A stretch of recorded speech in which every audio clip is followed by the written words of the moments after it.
Headlines scream it every day. AI is coming for your job. But what if the real story isn't doom, but transformation? New data reveals a shocking truth. AI isn't just taking jobs, it's creating them, boosting wages, and unlocking skills we never knew we needed.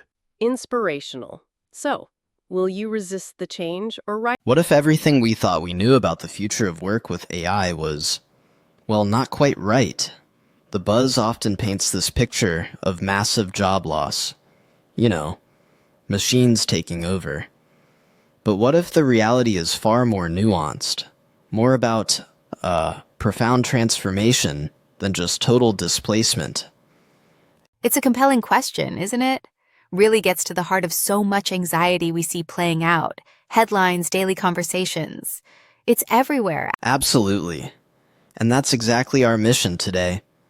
We're doing a deep dive into the real talk about AI's impact on jobs, the economy, our collective future. We've pulled insights from, well, a really diverse stack of sources for this. Everything from old Reddit discussions, capturing that early vibe, you know? Right, that initial gut reaction. Yeah, all the way to comprehensive reports from big players like Goldman Sachs, McKinsey, PwC, plus academic research. We'll explore the fears, sure, but also the opportunities, and that, absolutely crucial human element that's going to define the path forward. It's about getting beyond those immediate headlines, isn't it? Understanding the deeper currents at play. Okay, so let's unpack this. First big question, the AI job reckoning. Fear versus future. And we have to start with those alarming predictions. They're hard to ignore. Even back in 2017, there was this archived Reddit post suggesting something pretty stark. Oh yeah, I remember seeing things like that. What was it? A whopping 30% of the world's workforce losing their jobs to AI within just 7 years. Wow. Yeah, what's fascinating about those early posts is how quickly those dire predictions popped up. It really reflected almost immediate societal anxiety. And then you fast forward to more recent data, like that Goldman Sachs report. It estimates generative AI could affect around 300 million jobs worldwide over the next decade. Affect. That's a key word change, isn't it? From lost to affected. Exactly. It introduces this critical layer of nuance right away. And it's not just about job numbers, right? There's this other perspective floating around. That this innovation signals something even more fundamental, like maybe the end of capitalism as we know it. Not the end of the world, but a profound shift in how our economy works. Some people definitely argue that focusing only on jobs getting automated is wildly missing the bigger picture of what this really means. It makes you think. It does, and it brings up a really important historical parallel, actually, if we step back.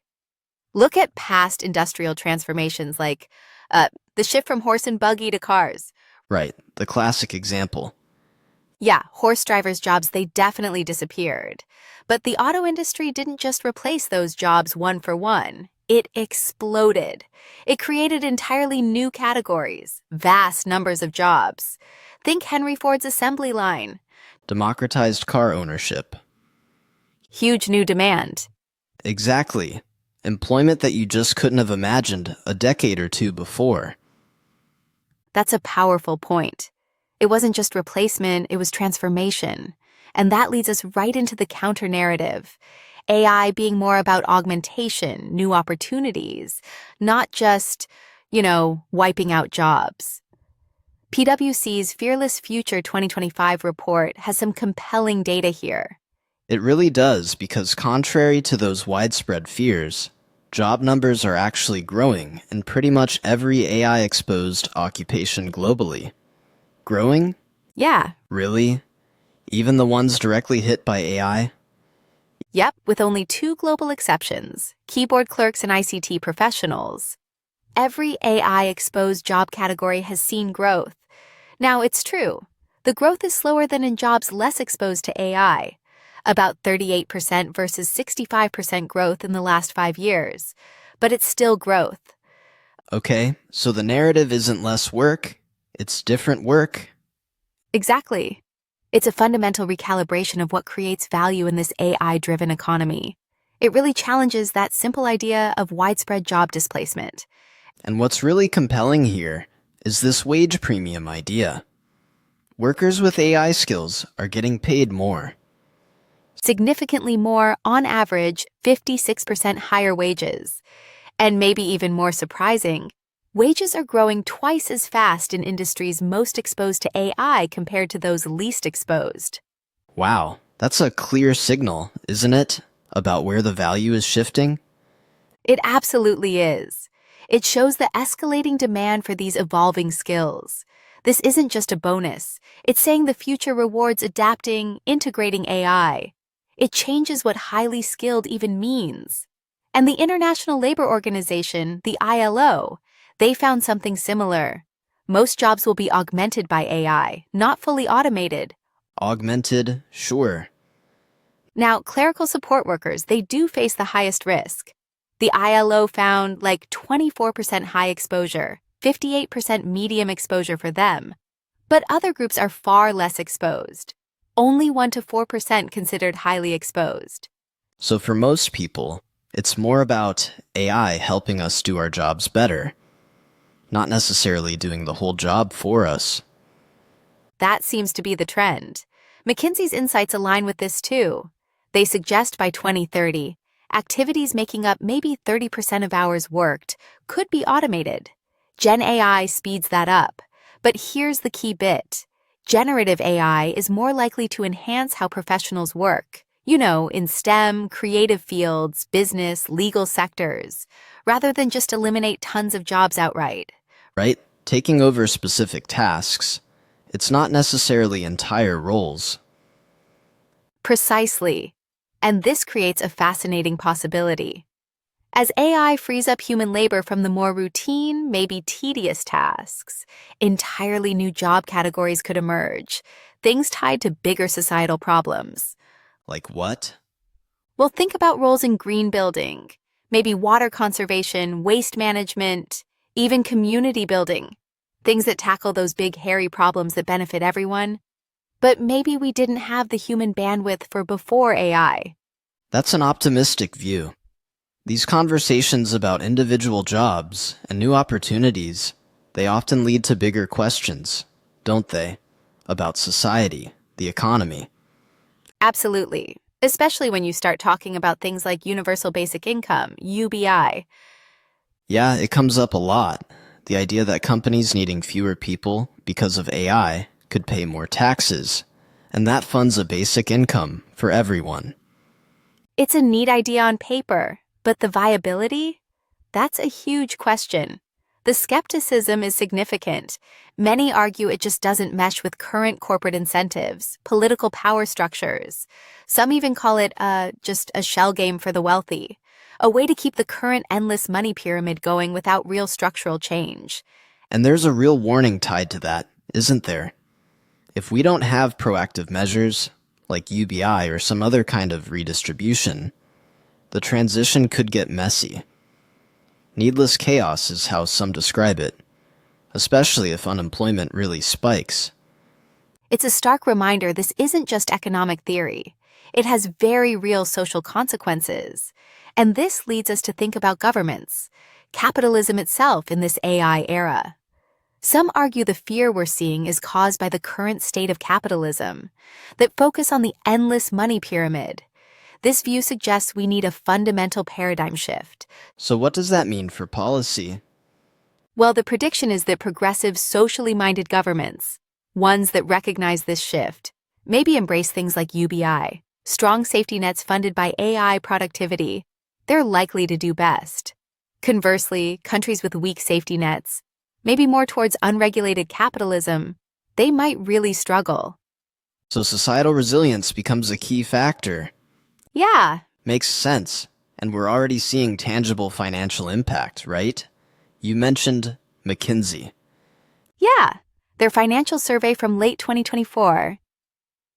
showed Gen AI is already delivering measurable financial benefits. In terms of revenue growth, 39% of companies reported a 15% increase thanks to Gen AI. Okay, that's substantial. And get this, 12% saw 6-10% growth and 7% saw over 10% revenue growth. Wow. And costs? Cost reduction too. 17% reported costs down by 10%. Another 6% saw decreases between 11 and 19%. So the financial incentive is definitely there, which drives adoption, obviously. For sure. But it also underscores why we need thoughtful, ethical implementation. Right? And as we think about these economic shifts, it really shines a light back on individuals. What do we need to do? It brings us squarely to the human element, adapting, skilling up, and crucially, building trust in AI. Employers are talking about a skills earthquake. That's a good term for it. Skills are changing something like 66% faster in AI-exposed jobs compared to less exposed ones. 66% faster. Can you give an example? Sure. Take paralegals. Traditionally, lots of manual document review, right? Now, AI can help with that, so the skills needed, they shift. Paralegals now need to operate these AI tools effectively. But even more importantly, they need to apply critical thinking, legal reasoning, collaboration. The job itself fundamentally changes. It becomes more analytical, less purely administrative.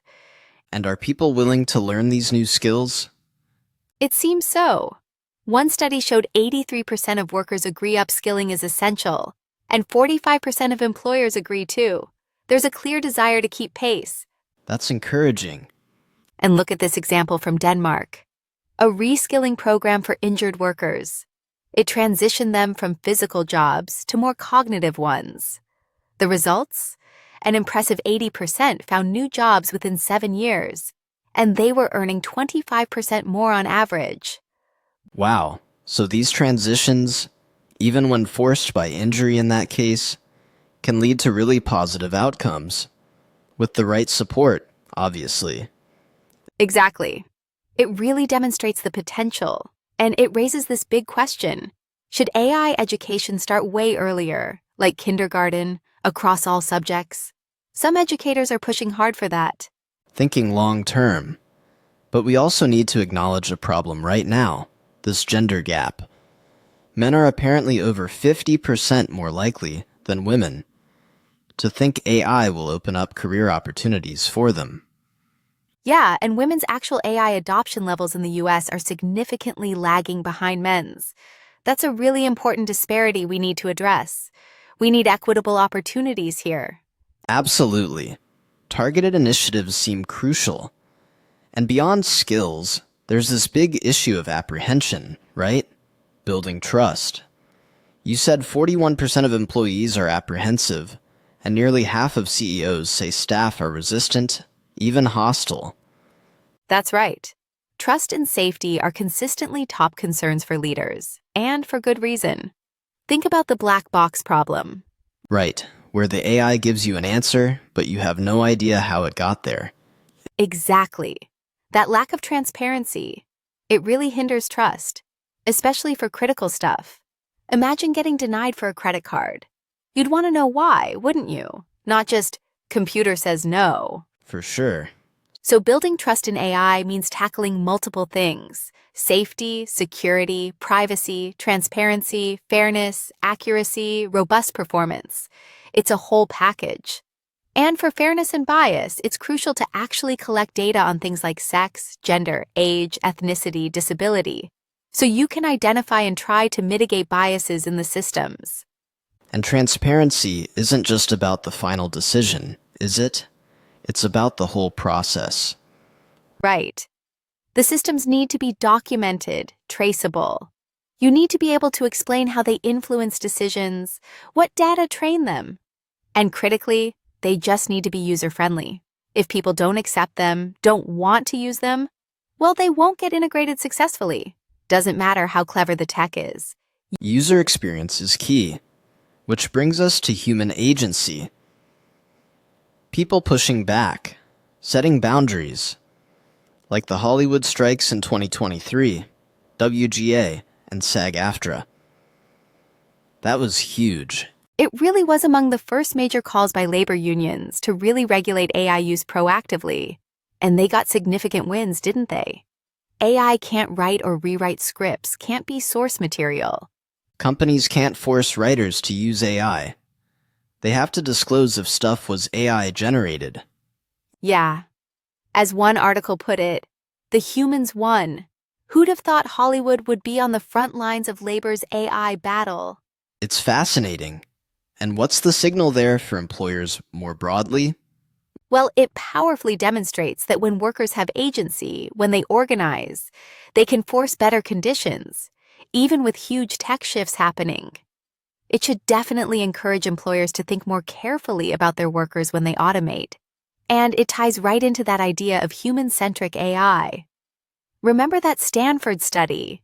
The one that found startups are building automation for tasks workers don't want automated. That's the one. Half of them. It kind of makes you ask, what's the point? The focus really should be on automating the grunt work, right? The tasks employees actually hate. That enhances human capabilities. It doesn't just replace people.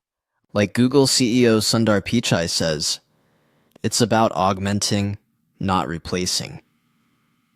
Exactly. Companies should involve employees in the design, be transparent. That seems like the smart way forward. Okay, that's a clear path, which brings us to maybe the next frontier. AI agents in action. The focus in 2025 seems to be shifting from those general LLMs towards these, well, ostensibly autonomous AI agents, programs designed for specific tasks. That's the idea. And the prediction is largely that these agents will augment human workers, not necessarily replace them. They'll help streamline workflows, but humans will still lead. The new normal could involve what some call AI orchestrators, people managing networks of these specialized AI agents to get complex tasks done, handling all sorts of data, multilingual, multimedia. Like a team of highly specialized assistants. Kind of, yeah. And this isn't just theory. We're seeing real-world impact already. Take a major tech company. They used AI agent-powered contact centers. Result? Phone time down nearly 25%. Call transfers cut by up to 60%. Customer satisfaction up about 10%. Those are serious operational gains. Huge. Or hospitality. A large company used agentic workflows for checking brand standards. Reduced review times by up to 94%. 24%. Incredible, right? And even in healthcare, a global company transformed cancer care using agentic AI workflows. They saw a 50% improvement in getting actionable clinical insights and nearly 30% reduction in staff admin burden. These are concrete examples. AI agents making a measurable, positive difference right now. They really are. But there are still challenges for adoption, of course. Like what? Well, many organizations just aren't agent-ready yet. They need to expose their existing APIs so the agents can interact with their systems. And scaling these things up responsibly, that's going to require really strong compliance frameworks, a serious dedication to data and AI governance. Right. The tech might be racing ahead, but the infrastructure, the readiness, the rules, they need to catch up. That's a critical point. For this to work broadly and beneficially, all those pieces need to be in place. So, okay, wrapping this up. This deep dive really shows the future of work with AI isn't some simple story of jobs lost. Not at all. It's this complex interplay of disruption, yes, but also huge augmentation, new opportunities. Yeah, it really comes down to how quickly we adapt, doesn't it? Wisely we regulate. How much effort we put into building real trust between humans and machines. I'm thinking bigger picture. Like that expert quote you mentioned, the future of work isn't about doing less with fewer people. It's about doing more, better, together. It's a profound shift in mindset, really, moving from scarcity to potential. So as you, our listener, reflect on all this, here's a final thought to mull over. In a world where AI can automate tasks and boost our capabilities, what unique human skills, maybe critical thinking, maybe collaboration, maybe compassion, what skills become the truly invaluable assets? And maybe more importantly, how will you cultivate those skills for the future that's unfolding right now?